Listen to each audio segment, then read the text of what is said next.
Вас вітає притулок «Дай лапу, друже» з міста Запоріжжя. Цього красення звати Морозко.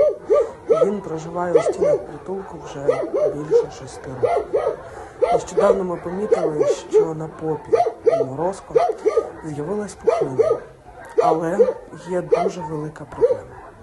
Морозко – хлопець з дуже серйозним характером.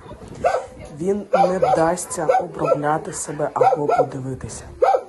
Саме тому ми записані на прийом до ветеринарного лікаря. Але нам вкрай важлива ваша допомога. На жаль, борги притулку ростуть з кожним днем все більше і більше. І ми зараз не в змозі сплачувати борги за лікування тварин у ветеринарних клініках. Саме тому ми звертаємось до вас за допомогою.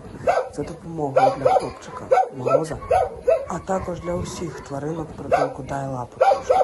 Ми благаємо вас про допомогу.